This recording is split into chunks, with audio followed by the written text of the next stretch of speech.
Ce podcast a été réalisé avec l'aimable participation de Getty Images. Salut à tous et bienvenue dans ce numéro 6 de Zapcast. Aujourd'hui, une émission de nouveau exceptionnelle. On a reçu François Descraques est le visiteur du futur.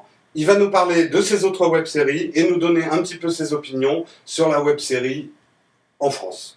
Et puis, on va vous parler d'un podcast qui va vous emmener loin, très loin, au-delà des frontières de notre galaxie. Un podcast qui s'appelle Des étoiles plein les yeux. Vous allez voir, c'est magique et spatial. Ne perdons pas une seconde, lançons l'émission.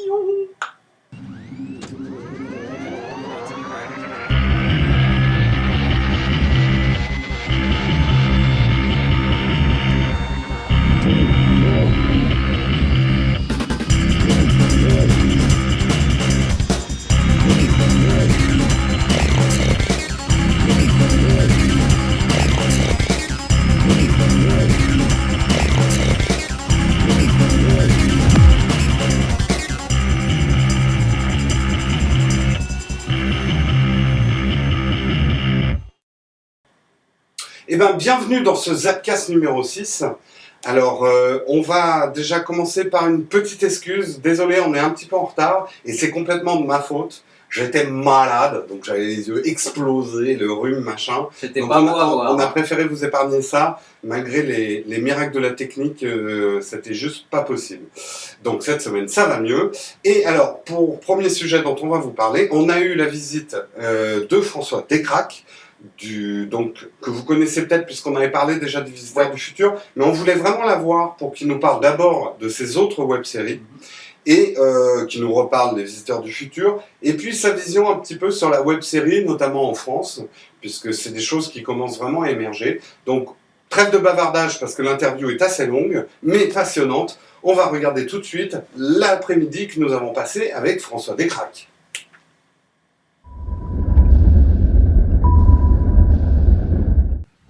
Alors bonjour, aujourd'hui on a la chance d'avoir François Descraques avec nous. François Descraques, on vous en avait déjà parlé dans le Zapcast numéro 3 pour sa web-série Le Visiteur du Futur. Si on l'a aujourd'hui, si on l'a fait revenir, c'est parce qu'il fait aussi d'autres web-séries qu'on vous invite vraiment à découvrir. Donc on va te demander un petit peu, François, de nous parler de tes autres web-séries. En commençant par Frenchmen, qui était ta première. Donc c'est une série d'animation, de montage, avec des thèmes un peu politiques. Est-ce que tu peux nous en dire deux mots de Frenchmen et sur son actualité, si actualité il y a? Donc Frenchman, c'est ma première web série que j'ai faite pour mon blog French Nerd. C'était une façon pour moi de commencer par un projet où je pouvais vraiment être autonome, donc où je faisais les voix, j'écrivais, je réalisais, je montais.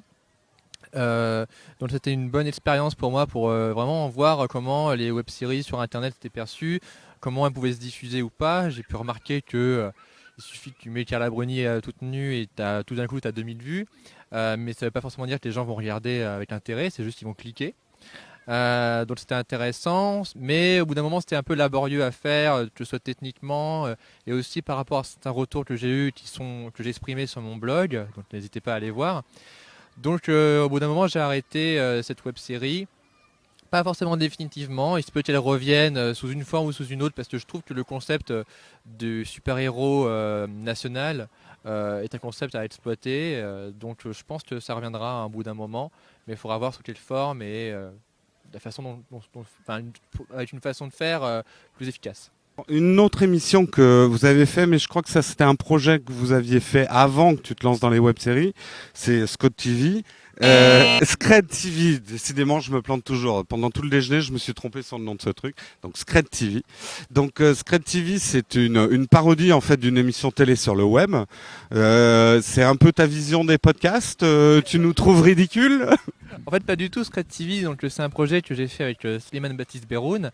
L'idée de base venait de lui parce qu'il travaille dans une boîte où ils ont un plateau télé, enfin un mini plateau qui rend vachement bien. Et on s'est dit, mais il faudrait trop qu'on fasse une fausse émission parce qu'on est fasciné par les émissions qui tournent mal. Et donc, on a eu cette idée vu que pareil, c'était l'idée de on a personne, qui est-ce qui peut jouer dedans? Déjà nous, comme ça sera moins embêtant on aura moins de gens à réunir. Et l'idée en fait, c'est plus autobiographique en fait, c'est plus l'idée de ah mais ce serait génial de faire un truc, travailler avec des amis, la bonne idée quoi. Et comment des fois c'est pas forcément une bonne idée et comment un mec se retrouve coincé avec ses potes à qui il n'arrive pas à dire mais vous faites de la merde et à cause de vous je vais être viré et mais vous êtes mes amis et les amis comprennent pas parce que pour eux c'est un pote et ils le prennent pas au sérieux.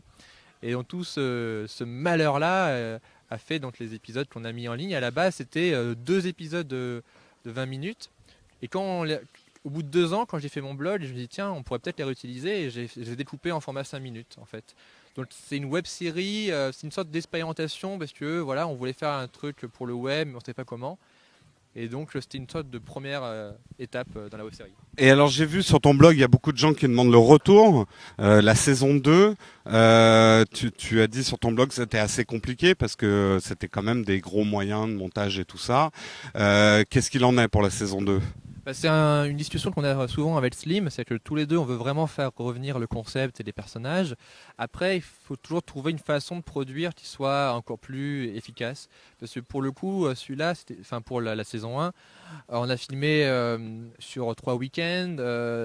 Ça paraît pas énorme, mais c'était surtout le montage qui a été vachement long parce que on a filmé avec 4 caméras simultanées qu'il fallait monter après. C'était pas du montage en direct, donc c'était très très long à faire. Donc si on refait une nouvelle saison qu'on aimerait bien faire, il y aurait beaucoup moins de plateaux en direct et les plateaux seraient peut-être montés en direct, ce qui nous permettra d'avoir moins de temps de montage quoi. Voilà où ça en est pour l'instant, on va dire. D'accord, alors troisième production, parce que la liste est longue, c'est les détournements. Donc est-ce que parce que bon, ça a l'air d'être un petit peu une mode française, il y en a pas mal, il y a Mosinor que tout le monde connaît. C'est des délires perso qui te sont venus sur une bonne idée. Parce que alors je peux pas tous les citer, moi je sais que j'ai beaucoup aimé Watchmen, qui est le détournement des Watchmen. C'est des trucs que tu fais entre 2 montages et c'est perso, ou c'est des délires que vous avez entre vous et ça part comme ça C'est un peu ça. Pour les Watchmen, l'idée venait de mon frère. Il m'a dit Watchmen, et je fais bah oui, c'est trop drôle, on peut faire ça. On redouble la bande-annonce en Wesh. Après, il y a pas. Disons que ce qui est vachement bien dans les détournements, c'est que ça prend pas beaucoup de temps. Toutes les images sont là, il faut juste trouver le sketch, les monter et après faire les voix.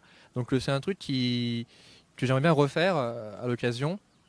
C'est vraiment un délire, mais en même temps c'est vachement viral, donc ça permet à pas mal de gens de rentrer sur le blog et de découvrir d'autres séries en voyant, par exemple, la vidéo la plus vue de French Nerd, c'est le détournement de Dragon Ball Evolution. Parce que, quand on l'a fait, je trouve ça tellement évident, je me dis mais tout le monde va le faire et tout, bon autant le faire, et en fait on est devenu un peu la parodie officielle, même s'il y en avait eu d'autres, mais en même temps on dit des trucs qui étaient tellement évidents par rapport à la bande-annonce, c'était très facile à faire, hein, on n'a pas eu à faire beaucoup d'efforts pour trouver les gags. Et en fait, ça a permis à vachement de monde de connaître le blog et d'après de découvrir les grands débats et autres web-séries. Ouais, de faire comme ça un peu des one-shots sur le web, c'est des gros coups de buzz, ça met le projecteur sur vous et ça a permis aux gens de découvrir peut-être tes productions qui sont plus feuilleton, plus web-série. Donc ça vous a apporté... Tu peux nous dire le chiffre par exemple de Dragon Ball Z, combien ça t'a fait en audience Donc le teaser de Dragon Ball Evolution sur Dailymotion, il a été vu 140 000 fois je crois, et plus si on l'ajoute à Watt, etc. Donc il a été vu vraiment beaucoup de fois, donc ça c'était vraiment un truc incroyable. Et voilà, donc c'est des one shots qui permettent de faire connaître un peu l'univers du blog et de les faire rentrer dans des trucs qui sont peut-être moins viral. Comme tu veux. Comme je veux. Je pense que c'est viral en fait. Donc voilà, donc c'est très pratique, mais c'est surtout qu'il ne faut pas que ça demande beaucoup d'énergie. Il faut que ça soit fun à faire surtout, parce que ça peut le viral, comme on sait très bien, on peut carrément se planter là-dedans. Donc il faut expérimenter, il ne faut pas que ça coûte des sous, parce que si on veut faire, des fois c'est en voulant faire des vues qu'on n'en fait pas, et quand on veut pas en faire qu'on en fait. Donc voilà. Et alors encore une autre émission que vous faites, c'est les débats. Et nous on a une affection particulière pour cette émission. C'est quelque chose qu'on aimerait bien voir. Là, je parle pour nous, Christophe et moi-même, pour Zapka, quelque chose qu'on aimerait vraiment voir dans un format podcast régulier, que presque les débats se poursuivent après sur Internet. Parce que, alors tu vas nous citer quelques sujets de débat, vous avez quand même des idées de sujets de débat de fond, enfin, qui ont des conséquences même politiques. On sait que d'ailleurs des gens d'influence, des philosophes s'intéressent à vos débats. Est-ce que tu peux nous donner quelques exemples de débats que vous avez ?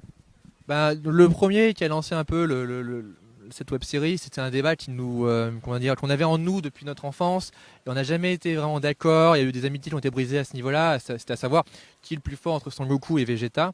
Le débat reste ouvert. C'est-à-dire que je pense qu'on a eu chacun des arguments qui valaient la peine. Après, bon, c'est évident que Vegeta est plus stylé. Ça, Florent, s'il était là, il pourrait même pas le dire le contraire. Donc après, on a décidé d'aborder d'autres sujets qui nous tenaient à cœur, genre quel est le meilleur hamburger du McDo, qui est le meilleur Joker entre Heath Ledger et Jack Nicholson. D'ailleurs, on a eu des problèmes à ce niveau-là parce que beaucoup de gens on estimait qu'on pouvait pas parler d'Heath Ledger, voilà quoi. C'est un peu comme Allah, on peut pas le citer. C'est partie de ces êtres divins qui sont intouchables, même avec l'humour. Et on a fait aussi d'autres débats qui sont beaucoup plus basiques, mais qui ont quand même du sens, comme le pipi contre le caca, qu'est-ce qui est mieux, faire pipi, faire caca, et voilà quoi. Et je pense que chacun s'y retrouve là-dedans, au final.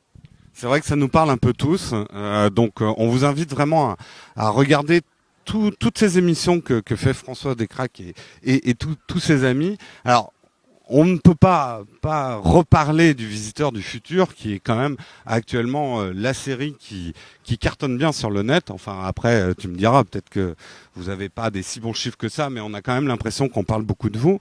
Alors, je voulais déjà te poser une question, parce que c'est souvent le problème que rencontrent les réalisateurs par rapport au film. La série commence à bien marcher. Est-ce que tes acteurs commencent pas un peu à prendre la grosse tête ? Il y en a qui arrivent à garder la tête froide et à voilà quoi, à prendre ça pour le plaisir. D'autres, je sais pas si je peux. Bon, je dis Florent, qui est vraiment, qui a toujours été un ami d'enfance pour moi, quelqu'un, voilà, qui je m'ai toujours bien entendu. C'est vrai que depuis quelques semaines, c'est quelque chose. Il a du mal à gérer ça parce que voilà, il est beaucoup demandé. Moi, je peux plus l'appeler. Chaque fois, il me passe son agent pour juste aller au cinéma, donc c'est un peu embarrassant. Voilà quoi, il a beaucoup changé. Je suis très déçu, mais bon, je pense. Ah, vous tournez Salut. Ça va? Qu'est-ce que vous branlez au parc? Vous êtes... T'as parti mon message d'il y a temps? Attends, François, tu dégages, on a la star là des Visiteurs du Futur. Donc, Qu'est-ce que vous foutez dans le parc là Puisque moi je me baladais, je faisais un petit tour, il y a du beau monde là aujourd'hui. Hein. C'est... Bac à sable, il est rempli. Rends le micro. Assieds-toi. Bah écoute. Visite surprise, le Visiteur du Futur, il est arrivé. Alors, comme chez Zapcast, on est des merdes sur After Effects, on vous fera pas un effet d'apparition à la Visiteur du Futur. Mais t'aurais dû m'appeler pour me dire que vous faisiez une émission, parce que je pense qu'il y a pas mal de fans qui seraient peut-être intéressés de savoir ce que je deviens, non? Oui, mais je pense que c'est pas forcément le sujet, il faut que tu restes un peu dans l'ombre. C'est-à-dire que c'est important que tu restes mystérieux, je pense, pour le... Bon, je suis à côté, si t'as une question, t'hésites pas, d'accord? J'hésiterai pas, je sais plus trop quoi faire. Là, j'ai les deux grandes stars autour de moi. On va essayer de continuer les questions. Donc, sur le Visiteur du Futur, on va pas trop en dire, on en a déjà beaucoup parlé dans Zapcast 3. Les gens commencent à bien regarder. On est à l'épisode... On est à l'épisode 15 et on va tourner le 16 et 17. Non. Oui, on va tourner le 16 et 17, absolument. Oui. C'est là donc que tu vas remplacer Florent par un autre acteur, c'est ça? C'est-à-dire que c'est juste que comme je peux plus l'appeler, il vient plus, ça devient... On se rencontre par hasard, il faut en profiter. Alors, je sais pas, qu'est-ce que tu deviens c'est peut-être pas le sujet de l'émission non plus, je sais pas. Bon, peu importe. Et en fait, j'ai repensé à un truc par rapport au débat qu'on avait eu. Sangoku est nettement plus fort que Vegeta, quoi. Non, mais je suis pas d'accord. Déjà, et puis sur Internet, franchement, tout le monde est d'accord avec moi. Bah non, c'est un débat qui n'a pas lieu d'être. On va reprendre le cours de l'émission, hein. Et donc, sur le Visiteur du Futur, tu nous as dit sur le blog vidéo, vous avez trouvé un producteur. Ça y est, l'argent, la gloire, les putes, tout? Les putes c'était déjà avant, mais ça c'est parce que voilà, on se fait plaisir. Mais non, parce que en fait c'est vraiment le début des démarches. C'est-à-dire qu'on va vraiment voir comment on peut adapter le format ou pas. Et pour l'instant, ça ne veut rien dire. On continue à faire sur Internet avec nos propres sous. Et peut-être que ce sera adapté un jour à la télé, mais peut-être pas. Il faut imaginer que sur toutes les séries qu'on appelle en développement, il y a peut-être, on va dire, 10% qui arrivent à la télé. Et sur ces 10%-là, la moitié, ça se la gueule de toute façon. Donc, faut voir si c'est dans notre intérêt de faire ça. Et voir si on le fait, si on peut le faire bien. Et ça, c'est des longues démarches et c'est pas encore évident à faire. ce qu'on sent, parce que en fait, vous êtes amis depuis très très longtemps tous les deux, et donc l'avenir du visiteur du futur, oui, ça fait beaucoup de futur. Ça vous concerne, et on sent qu'il y a quand même des préoccupations qui concernent pas mal de gens qui font de la prod sur le web. Les rapports à la télé, c'est toujours un petit peu conflictuel. On sait que la télé, c'est là où il y a le pognon, mais c'est aussi un petit peu des trouillards au niveau de l'audiovisuel. Le net, c'est un super bac à sable, pour te paraphraser, où on fait ce qu'on veut, mais pour le pognon, c'est un petit peu difficile. Comment vous pensez que vous allez pouvoir gérer ça par rapport aux visiteurs du futur, sans dévoiler quoi que ce soit, ni vous mettre des bâtons dans les roues, mais on sent que c'est quand même une question qui vous angoisse un peu. Lequel va répondre? S'il te plaît, quand même, s'il te plaît. Donc l'idée pour moi, c'est toujours de faire des ponts entre les médias. Pour moi, la télé, Internet, le cinéma, tout ça, chacun a des avantages et des défauts. L'idée, c'est pas juste de dire au revoir à Internet et de devenir des stars de la télé parce que ça marche pratiquement jamais, ou alors c'est pas forcément pour le mieux. Et donc pour le visiteur, je sais pas du tout. Moi, tout ce qui m'intéresse, c'est de continuer quoi qu'il arrive, même si au bout d'un moment je fais des longs métrages, chose que j'espère pouvoir faire un jour, ou des séries à la télé, ou des téléfilms, j'en sais rien, d'avoir toujours Internet pour expérimenter quoi qu'il arrive. Donc il faut faire les ponts entre les médias, mais il faut pas non plus faire des espèces de de transposition maladroite où on part d'un délire qui marchait bien sur Internet et qui se transforme en un truc d'apparence commerciale, mais au final ça va pas rapporter d'argent et qui vont surtout nous faire perdre en crédibilité, quoi. D'accord, mais justement, alors je sais que tu reviens d'Aix-les-Bains, oui, Aix-les-Bains, il y a 2 Aix en France, je confonds toujours. Tu étais à une conférence, les scénaristes en série, et donc tu as pu discuter avec des gens qui...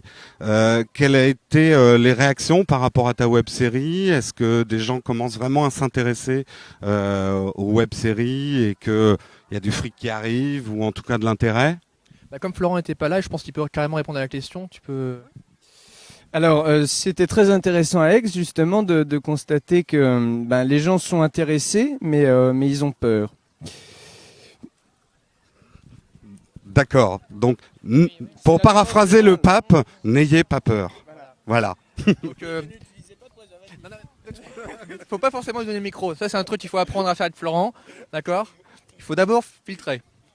Par rapport à Aix-les-Bains, c'est exactement ce qu'on t'a résumé. C'est que les gens, les producteurs de télé et les scénaristes de télé qui font ça depuis 20 ans, ils ont aucun intérêt à aller sur Internet. Aucun. Mais vraiment, pour eux, ça a aucun intérêt. C'est que certaines productions et même certains partenaires comme Havas et tout qui sont dedans, qui savent qu'il y a de l'argent sur Internet, même s'il n'y a pas encore de réglementation et de système économique stable. Donc voilà, quoi.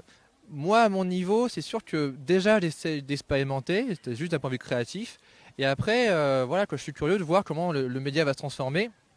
Mais c'est sûr que pour les producteurs de base, c'est pas du tout leur priorité, c'est sûr. D'accord, donc on va pas assister à l'émergence de plein de web-séries dans les 2 ans à venir en France. Le pognon est encore un petit peu trop centralisé sur la télé et les gens un peu encore trouillards. Oui, exactement. Mais ça, ils le disent eux-mêmes. Les plus optimistes disent, pour l'instant, il n'y a pas vraiment d'argent à se faire. On continue à essayer de faire de la télé parce que c'est là où il y a de l'argent. Mais on garde un œil là-dessus. Mais ils sont pas ils sont pas dans l'immédiat. Ils réfléchissent pas à ça. À part peut-être en Démol Fiction et la Parisienne d'Images, qui ont un pied dedans, on va dire, mais qui sont encore assez prudents.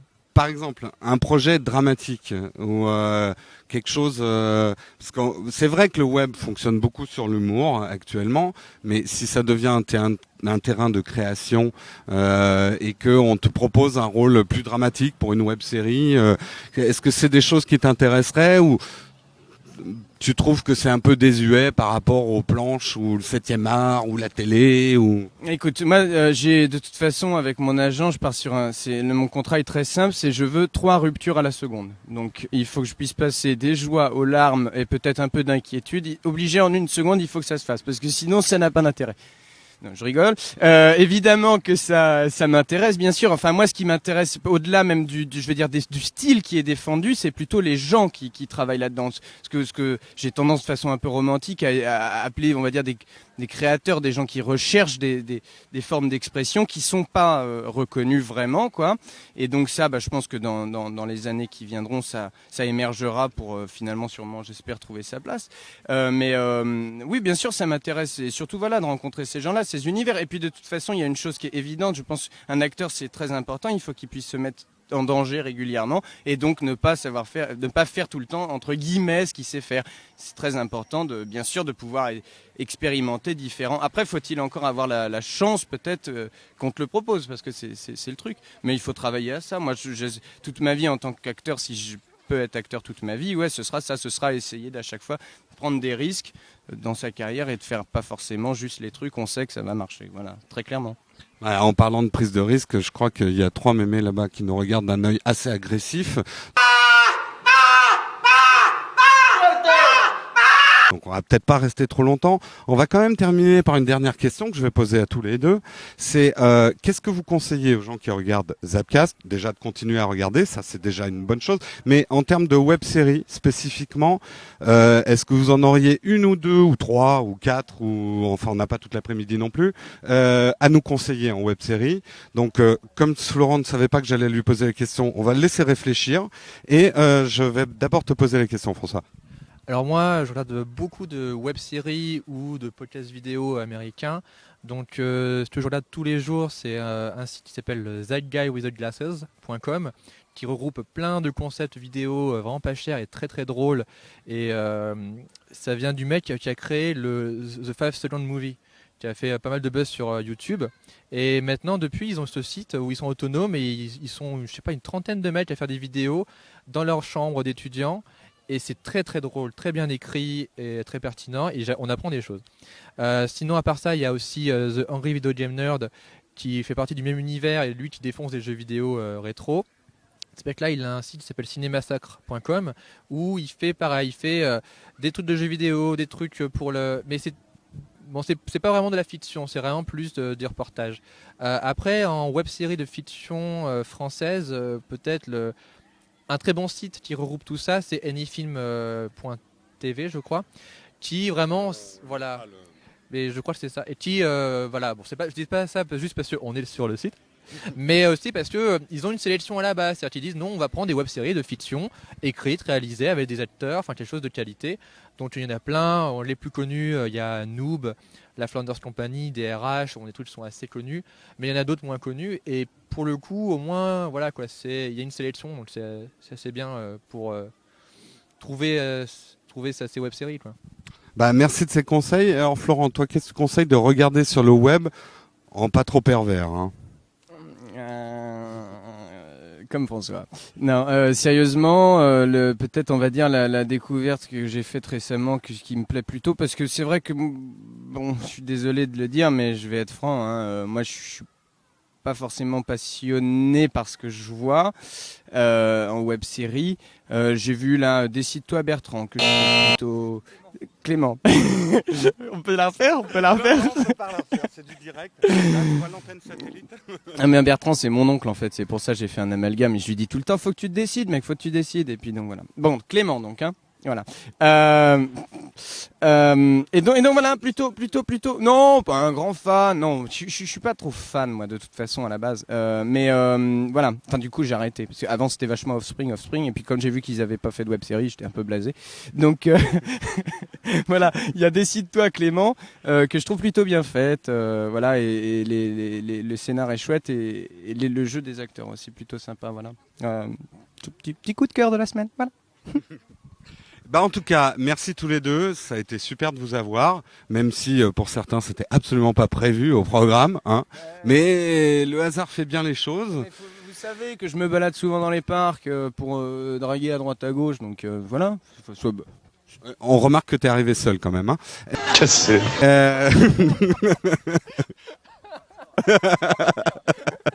Là, je t'ai rhabillé pour l'hiver, hein. Et puis en tout cas merci à tous les deux d'être venus et je pense qu'on vous reverra souvent parce que nous à Zapcast on peut plus le cacher, maintenant on vous a tous les deux, on est des méga fans et c'est vrai ce que tu disais, le web il y a du très bon mais il y a du très mauvais, c'est vrai que les web séries il faut en regarder beaucoup pour trouver des pépites. Et franchement, vous faites plein de pépites. Donc ça c'est cool. Et en plus c'est français, c'est rare. Donc profitons-en. Hein. French. We are French. Manger des pommes. Madame.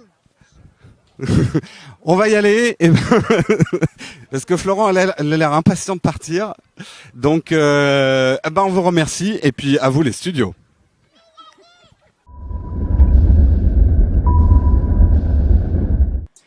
Alors, retour sur le plateau de Zapcast, on va partir dans les étoiles à des années-lumière d'ici pour un podcast qui s'appelle Des étoiles plein les yeux.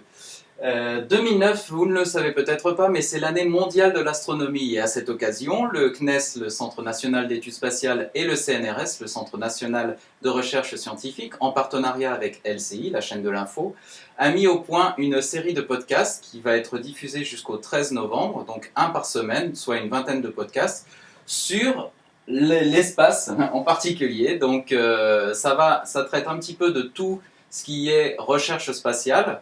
Ça peut être de l'exploration des nouvelles planètes, des lancements de nouveaux satellites, de la colonisation de nouvelles planètes ou tout simplement les mystères de l'univers. Voilà, alors...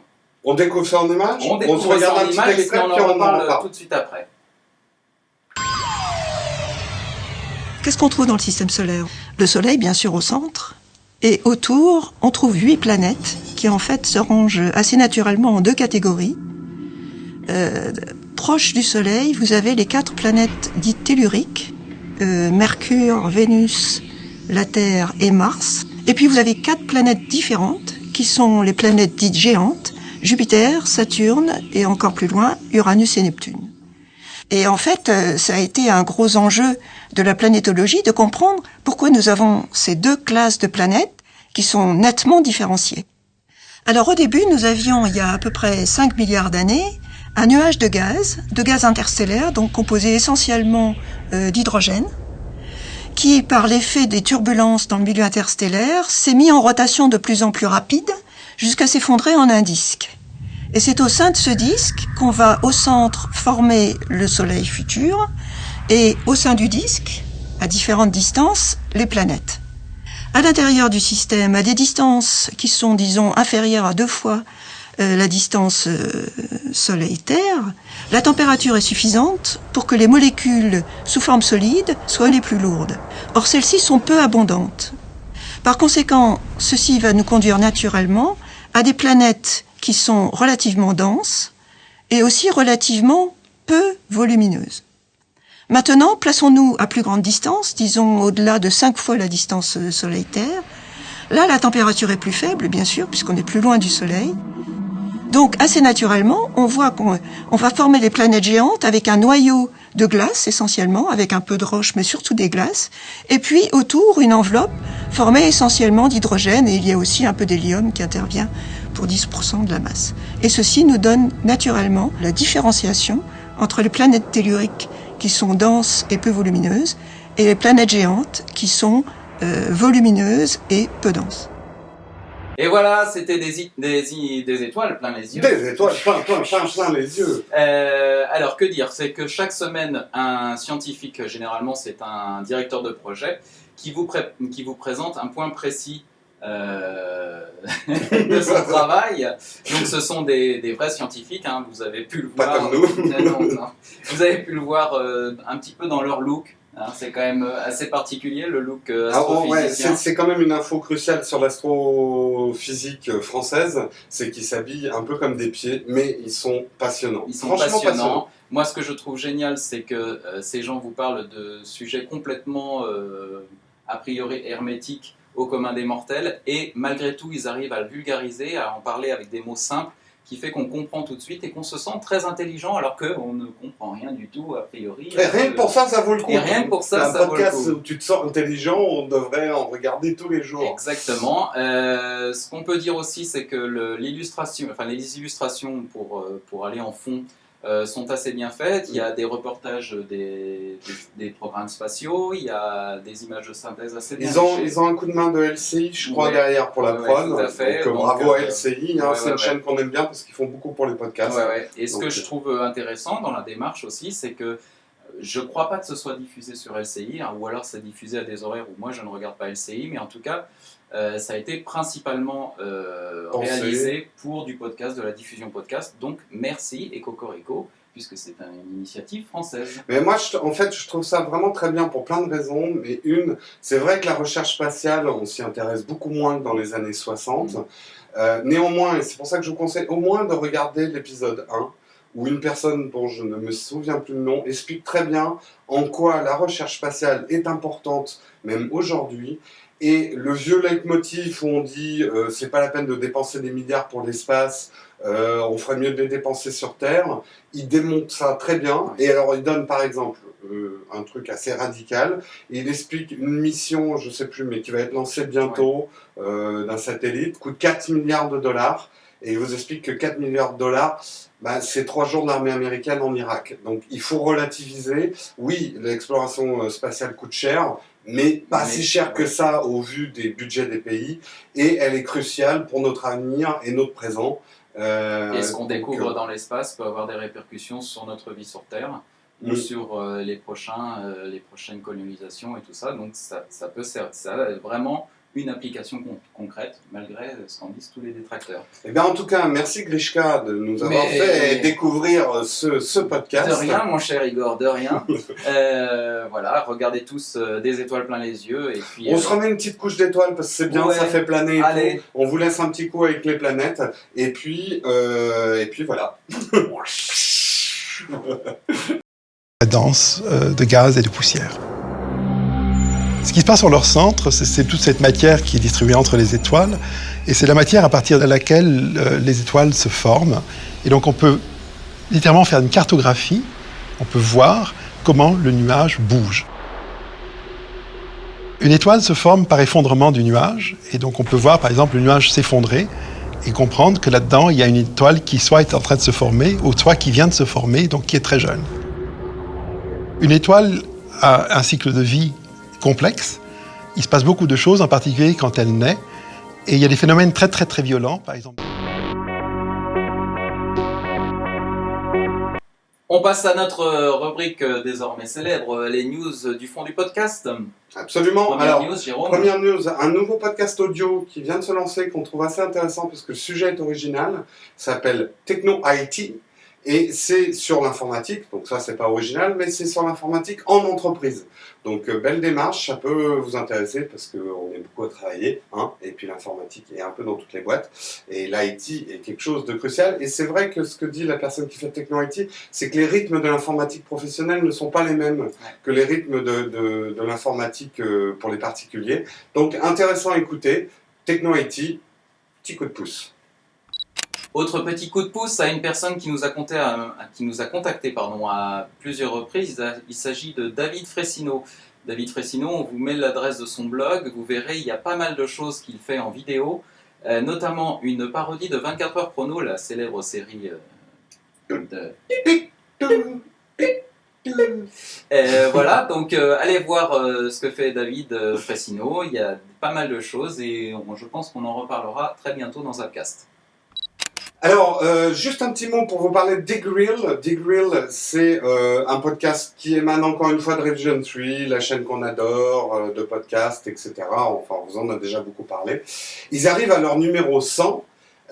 Donc, félicitations au présentateur Andrew Bancroft. Et la réalisatrice, ça j'écrirai le nom parce que oui.